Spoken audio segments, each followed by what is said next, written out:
In today's video, I will be showing y'all the new best settings to run for Warzone Verdansk, man. These settings will make people think you have aimbot. You won't be getting any more stuttering, frame drops, latency drops, packet loss drops, you name it. You'll be feeling so smooth across Verdansk. If you enjoyed today's video, leave a like for your boy for Verdansk, man. Let's see if we can break 300 likes. Comment shout out on the screen. Let's get right onto the new best settings for Verdansk. Starting off with the best settings to run for Verdansk, man. We're going to go over to the settings tab and we're going to go over to controller. Okay, I don't play keyboard and mouse, so I'm not going to be showing y'all that. And firstly, I just want to show you real quick, I do run a Scuff controller. Okay, I run a Scuff Xbox controller, man. So there is paddles on the back, as you can see on the screen. So I actually don't run tactical. Okay, I actually run the default button layout, and I use my back paddle here to slide, and then this left paddle here to jump, as you can see. So this paddle here, this back paddle here, I'll just show you. That paddle is going to be to crouch, and this paddle here, right here, is going to be to jump. Okay, so that is my preference. I highly recommend that y'all do get a Scuff controller, because Scuffs are very good, man. They're very overpowered in terms of, you know, being able to have paddles, which is more, you know, buttons, man. So definitely, if you do have a Scuff controller, run default. But if you don't have paddles and you need, you know, an easy way out, I would definitely go with tactical, because when you go with tactical, your right stick, okay, your right stick will now be the slide button. So this stick right here will be the slide button, slide cancel. So then all you need to do is down on that and then click A. I'm only saying this is because slide canceling is a crucial part in Warzone if you're trying to sprint across the map. So I'd highly recommend that you do that. Okay, but anyway, let's get straight onto it, man. I run controller, default button layout for me. Stick layout preset is default for me, but this is all personal preference once again. If you're, I don't know, I guess Southpaw, Legacy, any of that stuff, I wouldn't run that, bro. I just go with default, play normal, man. It's a lot easier and it's a lot better. Now, horizontal and vertical stick sensitivity, this is all personal preference, but if you want to go with your boy HAYDZ's sensitivity, man, this is very good. Okay, this is the sweet spot. If you want the best, you know, sensitivity cross map, feeling good, feeling smooth, I would go with 1.7. Okay, 1.7 is my sweet spot for horizontal and vertical stick sensitivity. I'd highly recommend you go with 1.7. Try it out. If you don't like it, hey, go back to your usual. I don't care, man, but I'm just giving y'all a recommendation. So definitely run this. I do not recommend y'all running, you know, for instance, 2.1 and then 1.7. No, you have to have it the same at all times, so it doesn't feel weird, so it feels, you know, smooth all ranges in terms of horizontal and vertical stick sensitivity. So definitely run that. For the simplified controls preset, I have this off. I don't use this, so I don't need it on, and I wouldn't recommend it on either. Low motion strain preset, this is literally useless. You don't need this on at all. This is just ruining your frames. Like, I know it's in controller right now, but low motor strain preset, there is no point putting that on. Okay, bumper ping, I've got this off. This applies the bumper ping to your current button layout, which inverts tactical ping buttons. No, you don't need that. That's useless. Swap LB RB with LT RT, I have this off. This is useless. You don't need to put this on. Definitely don't touch this. Controller vibration, you want that off. You don't want your controller vibrating when you're shooting someone out of the map, or, you know, doing anything in Warzone, even opening a chest, sliding. You don't want your controller to be vibrating, because that's just annoying and it will distract you. I'll just show more real quick. You don't even need to show more. It's off anyway. Dead zone inputs, now this is all personal preference. I can't recommend y'all dead zone inputs. You will set your dead zone for how your, you know, your sticks are, your controller sticks. So if you've got a lot of stick drift, if your stick drift is really bad in Warzone right now, I'd highly recommend that you boost, you know, your left stick and right stick minimum dead zone, so then you don't, you know, have stick drift. That's the really only point.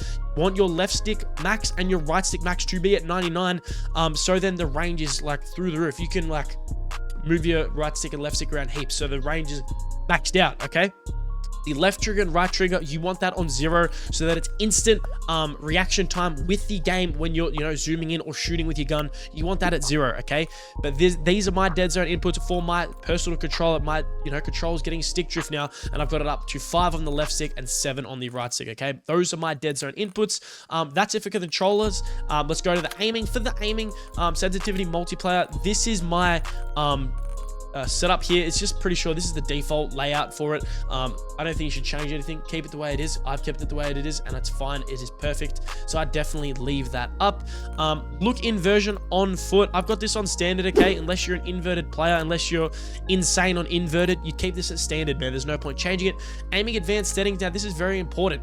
Okay, now for look inversion, I've got that all in standard. I'm not an inverted player. Let's get right onto the ADS sensitivity, transitioning timing. We've got that on instant. Okay, this will give you that sensitivity multiplier that is applied immediately when aiming down sights, which is very good. It's right there in the description, man. You need to have it on instant. That is my personal preference. Put this thing on right now. The third person ADS correction type, I have this on assist. Do not change that. This is perfect. Now for the aim response curve type, I run dynamic. Okay, I used to run standard, which is ideal for new players. Slow starting movement that speeds up over the aiming rate, power curve map from aim stick to aim rate. Now, if you're a new player, you've just started playing and you're watching this video right now, use standard. Okay, this is very good for up and coming players. If you've just started, to help you, get into Warzone, learning how to aim and all that good stuff. It's perfect for it, okay? But I don't run this, okay? I've been playing this game for a very long time now, and I feel like that dynamic is my ideal. I'll just go over linear real quick. I do not run linear, but it is also a great option as well. It gives you ideal for players who have mastered the tweaking of the aiming settings. The aiming stick maps directly to the aiming rate. So if you have got amazing aim, you feel like you've got aimbot, you're a great player, I'd run linear. Okay, but I do not run that. I don't feel like I am an amazing player, an incredible player. I feel like I'm a good player, a decent player, but I don't feel like I'm like at the top 250. I'm just a content creator, man. So I run dynamic, man, because dynamic is ideal for more experienced players, which I am experienced. I've been playing it for a long time. It's fast starting movement that slows down to the aiming rate, and reverse S-curve mapping. So I do run dynamic for that. For custom sensitivity per zoom, I run on, okay, and then these are my sensitivities, okay, for each ADS sense multiplier. For low zoom, I've got 0.8. For the ADS sense multiplier for 2 times to 3 times, I've got that at 8.0. Same with the 4 times to 5 times, it's 8.0, and then it boosts up because when you're shooting at a longer distance and you've zoomed in, you want the sensitivity to be more, variety, more wide, because people are moving quick at a long distance. So I've got this boosted up to 0.9 for the 6 times and 7 times, 8 times and 9 times, that's 0.9 as well. And then the high zoom is at 1.0. So definitely run this for the aiming advanced settings. After the aiming advanced settings, you want to go back and go over to, target aim assist. We've got that on. You want to have aim assist on. Okay, this is very important. You want to hit your shots, got to have this on. ADS aim assist is also on as well. Motion sensor behavior is off. You don't need that. These are my advanced settings. I'm pretty sure these are all default for motion sensor aiming. Just, hey, copy all these down, man. These are all very important, so definitely copy this down. Beautiful. We can now go on to the next one. So after the aiming settings, you want to go over to the movement settings, and now this is important, okay? If you want to be able to slide cancel crazy, move like, your boy HAYDZ, JoeWo, all those movement gods, man. Hey, Jkuchi, you feel what I'm saying? Hey, run these settings right now. So for sprinting assist, you want to run tactical sprint assist. So this is pretty much forward movement input will activate tactical sprint after the sprint assist delay time. Sideways and backward movement will activate sprint after the sprint assist delay time. So pretty much when you go down on the left stick, you'll be sprinting instantly. When you go up on the left stick, you'll be sprinting instantly. So you have to run this. We'll show more right now. As you can see on the screen, sprint assist delay is at 0. Sprint assist sideways is on. Sprint assist backward is also on, man. So definitely use that. Crouch assist is off. Don't need to go through that. You don't need crouch assist. It's useless. Corner slice, we've got that on. So that's pretty much when you're zooming in around a wall, your gun will actually go sideways and you'll be zoomed in sideways. It's very good. It's like Siege. I don't know if y'all have played Rainbow Six Siege, but as you play the game and you're zooming in on a wall, you'll like go on an angle. So it's very good. I'd highly recommend that y'all put this thing on right now. So it's very broken. So definitely put this thing on. For the movement behaviors, for slide to dive behavior, I run slide only. This is all personal preference. I will soon be running hybrid because it is tap only to slide. And then while you're holding sprint at the same time while you tap, that will make you dive, okay? So I run slide only because there is no delay when you run slide only. Yes, there is a bit of delay when you run hybrid, but you get to dive. So I definitely in the future probably run hybrid, but right now I'm running slide only. Automatic airborne mantle, I've got this on, so this will, automatically make you jump over things. I might consider turning this off because during the game, I've noticed a lot when I'm trying to jump shot people, do all that stuff, jumping around, it will make me mantle on something I don't want to, okay? So it is personal preference for that, but I've got that on. Sprint restore, I've got this on. Slide, maintain, sprint, you definitely want to have this on.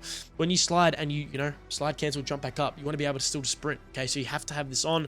Otherwise, having tactical sprint on will just be useless. Parachute automatic behavior, I have this off. You don't want to be just free falling, and every time, you free fall, you don't want it to automatically, parachute. You don't want that. Okay, that's annoying. I've got that off. Mantle cancel reload, you want to have this off 100%. This is very important. Movement, advanced settings, you want to have this Toggle for the sprint, tactical sprint behavior, off for the auto move forward, off for auto door peek, double tap for tactical sprint activation, plunging underwater is trigger, and sprinting door bash is on. So definitely do that right now. And then the vehicle advanced settings, these are all default, okay? Just quickly copy these down. These are all default. After you go over the movement, you want to go over to the combat. This is what I run for combat. Aim down sight behavior is hold. Tactical stance behavior is on toggle. Tactical stance activation is ADS plus down button. Weapon mount activation is on ADS plus melee. Dedicated melee weapon activations on hold melee. Body shield finishing move behaviors on prioritize finishing move. Armor plate behaviors on apply all. You only want to hold down Y once, or I think it's triangle for PS4 players. You want to hold that down once, and then it just applies all the plates, man. So definitely do that. But yeah, this is all personal preference once again. If you want it to apply once, or you want it to hold down triangle or Y if you're playing Xbox, definitely, you know, do apply one, but I run apply all. C4 detonation activations one by one. Equipment behaviors on hold. Manual fire behaviors on press. Combat advanced settings, I'll quickly show you this. This is all default as well. So just copy this down very quickly. This is all default. You can pause the video, but I'm going to go over to the next settings.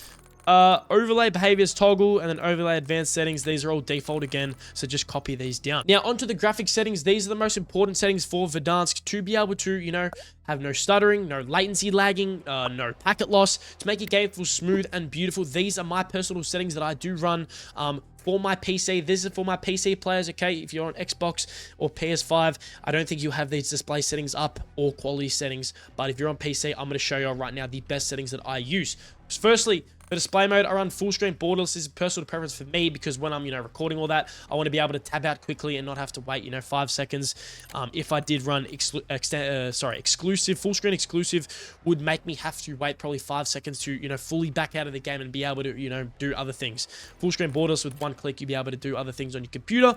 Display monitor, this is my display monitor, the LG Ultra Gear Plus. For my display adapter, I do run the NVIDIA GeForce RTX 4070, which is a very good display adapter. So these are my settings that I do run. I still run them all on low so I can have smooth gameplay, okay?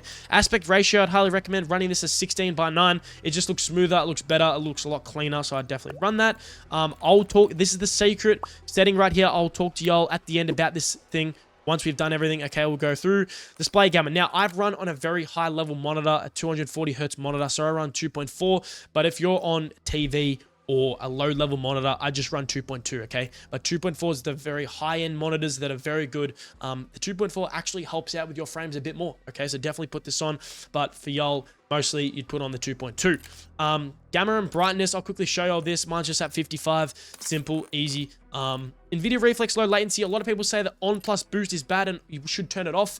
For me, for my computer, on plus boost makes my FPS better, makes my frames better, my latency better, and I'd get no packet loss with this, okay? Some people actually get packet loss with this NVIDIA Reflex low latency, which I find very weird, okay? So definitely just put on the on plus boost or have it off. Just test it out for yourself. It's all personal preference. Eco mode presets on custom. VSync gameplay is on off. VSync menace is on off. Custom frame rate limit I have on unlimited. So for my gameplay, I've got it on 300 so I can just maximize the amount of frames I do get. Menu custom frame rate limit is at 120 so that, you know, my PC is not running as much as it is, so that for the gameplay, it runs a lot more, okay? So it's pretty much locking us out at 120 so that our frames are maximized for the gameplay. Out of focus, custom frame rate limit is at 80, so definitely run that. This is what I recommend. Reduce menu render resolutions at native. Pause gaming rendering is on off. Reduce quality when inactive is on off. Focus mode is on 0. And high dynamic range HDR is on off. I've actually noticed when I do have this on, it really made my game stuttery and I didn't like it at all. So that's just for me. You can try it out for yourself. You can turn it on, see what you think. But for me, I run this off. Now let's go on to quality. For the quality settings, these are also very important to have smooth, very smooth gameplay. For render resolution, I run 2560 by 1440. This is 1440p. My monitor is a 1440p monitor, so I do run this. But if you've got a 1080p monitor, I'd run 1920 by 1080p. Okay, so 1920 for there, and then 1080p. Okay, and then run at 100. Dynamic resolution's on off. My upscaling sharpening is always going to be Fidelity FX CAS. This is the most beautiful upscaling sharpening you can use. It makes your game look absolutely beautiful, very sharp, crispy. The details are absolutely incredible. If you want higher frames, I'd probably run NVIDIA DLSS or NVIDIA DLAA. or NVIDIA image scaling. Those are all really good. I've heard that AMD FSR3 and AMD FSR1 are very good for frames as well. You got to just try all these out for yourself if you want a little bit more frames. But me personally, I'm taking the details, the sharpening, the beautiful awareness of this beautiful game on Verdansk. I'm taking Fidelity FX CAS any day of the week, okay? It just makes the game look beautiful. The Fidelity FX CAS strength is at 70. This is personal preference once again, but I've got this. I feel like 70 is the sweet spot, so just trust your boy. Try it out. Definitely run it. NVIDIA DLSS frame generations on off. AMD FSR3 frame generations on off. VRAM scale targets on 70. This is the sweet spot as well. I've always run 70 because I've noticed if I run 60 or even 50 or even 80 or 90, whatever it is, my game would start lagging out after a few games, which it doesn't make sense. But hey, this is how COD is. Definitely run 70. Variable rate shading is at off. You just want to turn all these things off to be able to maximize your frames. Now, texture resolution, since I've got a decent PC, I've got normal, and texture filter anastrophic is on normal as well, but I'd normally just run low for everything. Okay, if you want to get maximized frames, maximize low stuttering, make your game smooth, I'd run everything low, but this is for me. Depth of field, you want this off. This is just going to ruin your game, ruin your frames. Have this off now, trust me. Detail quality is on low. You have to have this on low because Fidelity FX CAS already makes the game look beautiful, so you have to have this on low. Particle resolution, turn that very low. It's useless. Put it on low to maximize frames. Bullet impacts, I have this on to be able to see, where your bullets are going. Persistent effects, off. Shader quality, low. On-demand texture streaming is on minimal. Show more, show y'all. This is just the default. Just copy that. Everything's going to be low, except I've got a few things normal because I've got a high-end PC, but everything, just run it low, okay? Shutter quality, run it on normal. Screen space shadows. Now, all these things here are useless. It's just going to ruin your FPS, ruin your smoothness of the game. Screen space shadows, off. Occlusion and screen space lighting, off. Screen space reflections, off. Static reflection quality, low. These are all useless. Listen to me. Trust me. Tessellation, off. Volumetric quality, low. Deferred physics quality, off. Weather grid volumes quality. Are you kidding me? Turn this off now. This is completely useless. Going to ruin your game. Trust me. Turn it off. Water quality. Turn it off. Okay, it's useless. These are all my quality settings. Let's go over to the view. As you can see from my view, motion reduction preset is off. You have to run 120 FOV. Ladies and gentlemen, if you want to see more, you want to have a higher field of view, you need to run 120. I know y'all are running 120 anyway. You just have to run it. ADS field of view is unaffected, so the gun's got no recoil. We know this. Weapon field of view is on wide. Third person field of view is on 90. Vehicle field of view is on wide. Now, just run this on wide. You don't need narrow default. I think it's already on wide at default, man, anyway, so run wide. World motion blur. Turn this off. It is so useless, man. It just, look at that. Why would you want all that blurriness, as you can see on the far right, when you're moving a gun? Why? Why do they even have this in the game, man? No idea. Turn this off. Weapon motion blur. Turn that off as well. When you're moving a weapon, you don't want it to be blurred out. Turn it off. That would ruin your frames. First person camera movement, I've always had on default at 100%. Third person camera movement, I've always had on default 100% as well. Third person ADS transitions on third person ADS. And then inverted flashbang. This is actually a decent setting. I run it off personally, but you should probably run it on because when you get flash, your screen will just go black instead of white. So then it doesn't hurt your eyes. I run this off though. Audio settings, I quickly go through my best audio settings that, you should run to hear better footsteps. Master volume, I always have it 70 so that I can hear the effects.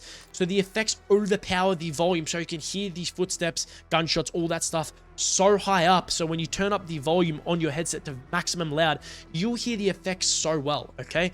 Dialogue volumes at 30 until they bring better gameplay music volume. I'm always going to have this at 0 until they bring like the OG music back, whatever.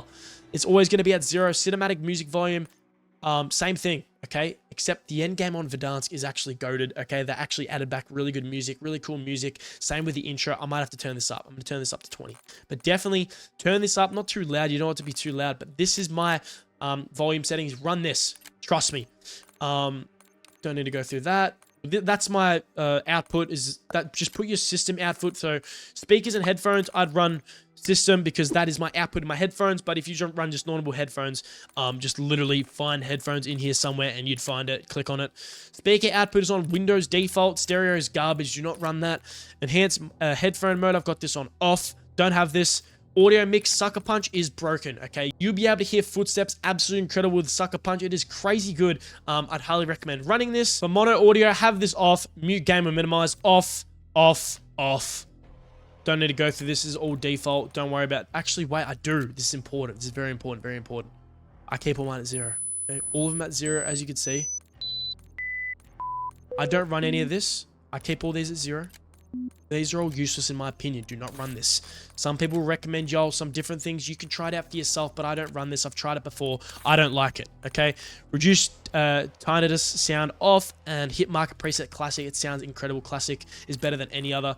Voice chat. These are all my voice chat settings. I'll just quickly go through them. These are all personal preference, as you can see. And that's it for the settings. Okay. Interface. I'll quickly just go through this. Copy all these down.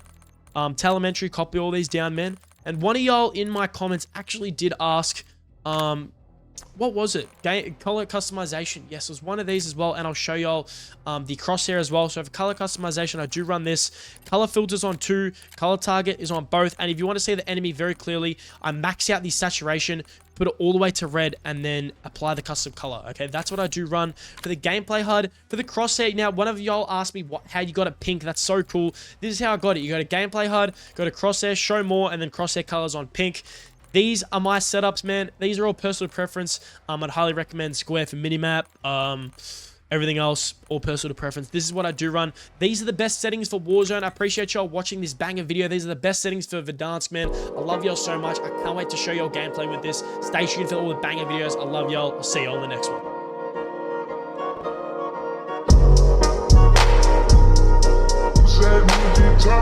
one.